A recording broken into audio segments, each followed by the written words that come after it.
Oi pessoal, professora Ivânia de Biologia aqui de volta, falando então hoje de uma parte de botânica, dos fungos aí, nós vamos falar agora do reino fúngico, que é um reino à parte então aí do mundo vivo. O que caracteriza os fungos? Vamos lá, quem são os fungos? Vamos primeiro quem são para a gente ter uma noção. Os bolores, os cogumelos são fungos, os bolores são fungos, as micoses, que as pessoas têm então às vezes como um parasita na pele, são fungos. Fungos são seres uni ou pluricelulares, então eles podem ser formados de uma célula só ou de mais de uma célula aí. E os fungos são sempre heterótrofos, geralmente heterótrofos por absorção, então aí. Eles não são heterótrofos por ingestão, como os animais. Eles fazem a absorção dos nutrientes do ambiente aí. Olha só, os fungos costumam viver em lugares úmidos, habitat úmido ou habitat aquático aí. Eles podem ser parasitas, eles podem ser mutualistas, como os líquens. Líquens são associações de fungos com algas. Nós vamos falar sobre isso depois. Olha só, então nós vamos ter aqui que os fungos são heterotróficos. Pessoal, eles não produzem seus nutrientes orgânicos, não produzem seu alimento. Precisam obter através de outros seres vivos, através do meio. Não tem clorofila, portanto, o heterótrofo não faz fotossíntese.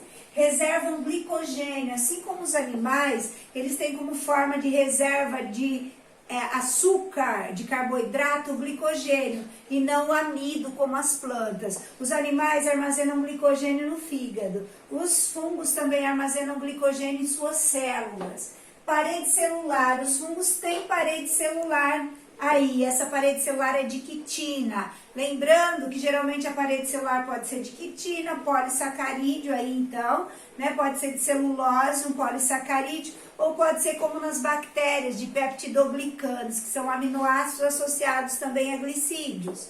Então agora, a dos fungos não, raramente pode ser celulose, raramente. Na maioria das vezes os fungos têm parede celular de quitina. Quitina, galera, é o polissacarídeo que também forma o exoesqueleto dos artrópodes, lá da barata, do grilo, da aranha. Então, quitina é um polissacarídeo que contém nitrogênio na molécula aí, a quitina. E a parede celular dos fungos é de quitina. Então, se eu pegar aqui ó, um fungo, o envoltório da célula vai ter a membrana, lógico, mas fora da membrana, externamente a membrana, tem a parede celular, geralmente de quitina. Habitat úmido ou aquáticos. Galera, como é que os fungos digerem agora? Por que os fungos são decompositores? Por que os fungos causam micose? Porque os fungos têm uma capacidade de digestão extracorpórea. Como assim, professora? Olha só, se eu tenho aqui os filamentos que formam os fungos, que são as hifas, eles soltam enzimas no meio, galera. Eles são capazes de soltar as enzimas no ambiente. Então, a digestão não é dentro do fungo, é no ambiente e depois ele absorve. É uma digestão extracorpórea, por isso que faz decomposição. O fungo solta enzimas sobre uma folha, sobre um animal morto, por isso que eles são saprófitas também. O que é saprófita, professora? Que se alimenta de matéria orgânica morta. Então, os fungos podem ser saprófitas, se alimentar de matéria orgânica morta. Mas eles também podem ser parasitas, como os fungos da micose, o fungo do pé de atleta. Então, aí, eles soltam enzimas no meio aqui na nossa pele e vão fazendo digestão, como o sapinho, né? Então, são exemplos de fungos parasitas que fazem mal. Então, os fungos podem ser saprófitas, podem ser parasitas, mas também podem ser mutualistas, que nós vamos falar então um pouquinho depois, quando falarmos das associações dos fungos. Galera, o corpo dos fungos é formado por vários filamentos. Esses filamentos são chamados de hifas. As hifas podem ser, quando unicelulares, cenocíticas. Quando pluricelulares, elas são septadas. O que é então uma hifa? Um filamento. Esse filamento, se ele for uma célula só, ele é uma hifa cenocítica. Se ele é um filamento formado de várias células, então a separação da parede celular aí dessas células, a gente chama de hifas septadas. Os fungos mais complexos costumam ter hifas septadas, os mais simples hifas cenocíticas. Agora, o conjunto das hifas vai formar, então, um micélio. O micélio, galera, é a forma com que o fungo se apresenta na natureza. Olha só, olhando esse ciclo de vida aqui, quando eu olho esse cogumelo é só o corpo de frutificação, é o corpo de reprodução que se projeta e se levanta no período de reprodução do fungo. Mas o fungo mesmo costuma estar lá embaixo do solo, na forma de micélio, que é o conjunto das hifas. Então, o que seria um micélio? Seria o conjunto de hifas. Se eu olho para o meu jardim e não tem nenhum cogumelo, no outro dia eu acordo e tem um cogumelo de 10 centímetros. De onde veio isso? Os fungos, galera, têm uma capacidade de mitose muito grande. A divisão celular das células dos fungos é muito rápida. Durante a noite, você só tinha um micélio, só o conjunto das hifas. E durante a noite foi crescendo o corpo de reprodução, então aí, como por exemplo esse cogumelo. Isso é muito, muito rápido. Mas, professor, então quer dizer que o fungo nasceu? Não, o fungo já estava lá, você já tinha um micélio no solo. O que não tinha é o corpo de reprodução, no caso o corpo de frutificação, que era o cogumelo. Então agora nós vamos dar sequência aqui. Olha só, nós já vimos que os fungos são heterótrofos, aclorofilados, reservam glicogênio, moram em lugares úmidos, às vezes na água, e eles são formados por hifas cenocíticas unicelulares, hifas septadas pluricelulares, então aí. O conjunto das hifas se chama micélio. Micélio é o agrupamento das hifas, então. Em alguns momentos, os fungos terão hifas com um núcleo só, chamadas monocarióticas. Em alguns momentos, os fungos terão hifas com 2 núcleos. Quando as hifas têm 2 núcleos, são chamadas dicarióticas, então aí. Olha só, lembrando que eles são saprófitas, se alimenta de matéria morta, parasita, né, galera? Então, se alimenta às custas do corpo de outro indivíduo, ou mutualistas, que se associam, quando é mutualismo, é uma associação boa para os dois, né? É mais, sempre uma associação mutualista, e ela é obrigatória, um não vive sem o outro. Agora, nós vamos falar um pouquinho da reprodução dos fungos. Os fungos podem se reproduzir, o fungo Saccharomyces cerevisiae, que é o fermento biológico, ele é um fungo que a gente chama de ascomicetos. Ele é um fungo unicelular, mas em alguns momentos da sua vida, quando ele passa por dificuldades de nutrição, ele pode formar hifas. Por como ele é esférico e ele forma hifas em determinados momentos, então ele é chamado ascomicetos, que são os fungos em forma de saco, que nós vamos falar sobre isso na classificação dos fungos.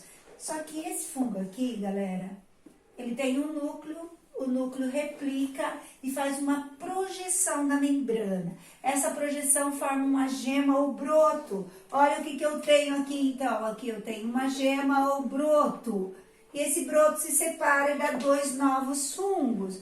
Professora, por que isso aí não é uma cisparidade? Porque na cisparidade a célula se divide ao meio. Aqui não, ela estica a membrana plasmática, projeta a membrana para formar uma gema ou broto. Então quer dizer que gema ou broto pode acontecer em seres unicelulares? No caso dos fungos, sim, galera. Então olha só, assexuada por brotamento é uma forma de reprodução. E a maioria dos fungos apresenta uma reprodução sexuada, que é o que nós vamos ver agora. Quero que vocês prestem atenção nesse ciclo. Isso aqui, galera, a professora fez o ciclo mais comum, que é do Basidium miceto, que é o cogumelo, que a gente chama cogumelos de chapéu. Ele forma o chapéu basidiocarpo, tá? Que é esse chapéuzinho, isso é o corpo de reprodução, que é chamado de corpo de frutificação. Os fungos, olha só, eu tenho aqui um micélio. O que é um micélio? É o conjunto das hifas. Esse micélio é dicariótico. Tem 2 núcleos em cada, né, célula, ok? Então, é um micélio dicariótico. Aqui, galera, ele levanta esse corpo de reprodução de frutificação, que é o cogumelo. O cogumelo, ele dura poucos dias. Ele só se levanta, esse corpo de frutificação, para reprodução. Então, ele se projetou, que eu falei que às vezes em uma noite cresce um cogumelo enorme.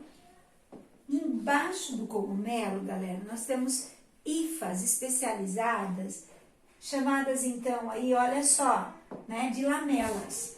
Essas lamelas aqui, elas contêm 2 núcleos, porque é como se fosse uma hifa dicariótica. E as duas vão se fundir, esses 2 núcleos. Quando eles se fundem, é uma fecundação. Então, como ele era haploide, depois nós vamos ver onde é que tem a meiose, N mais N, 2 Ns. Dá uma hifa, 2 Ns, então aqui. Agora, galera, ela é um zigoto, 2 Ns. Porque ela veio de um processo de fecundação, da fusão do núcleo dessa lamela aí. Agora, o que acontece então com esse núcleo? Ele sofre uma meiose. Como ele é 2 Ns, agora ele é capaz de fazer uma meiose. Quando ele faz meiose aqui, ele origina esporos. E são chamados basidiósporos porque o cogumelo é um basídio miceto. Então ele originou os esporos, olha aqui. A meiose deu origem aos esporos, os esporos caem no solo. Quando eles caem no solo, eles germinam por mitose. E aí, galera, eles vão sofrendo tipo uma cisparidade. Então, eles vão fazendo uma mitose e formam hifas. Eles vão formar hifas agora, só que são hifas com um núcleo só, hifas monocarióticas. Elas vieram da germinação do esporo. E agora, professora? Agora, galera, as duas hifas vão se encontrar. E elas vão fundir aqui, então a gente vai ter uma fusão das hifas. E como a hifa tinha um núcleo só, agora ela passa a ter 2. Formam hifas dicarióticas que originam um micélio dicariótico. Então o fungo aqui, ó, o corpo do fungo é formado por esse micélio dicariótico. Aí começa tudo de novo. Então quando funde esse núcleo é como se fosse uma fecundação. Galera, olha só, isso é uma reprodução considerada, então, sexuada aí nos fungos. A maioria dos fungos tem uma reprodução bastante semelhante ao dos basidiomicetos, que são os cogumelos. Nós vamos voltar em outro momento falando da importância dos fungos e da classificação dos fungos e dos líquens, que são associações de algas e fungos.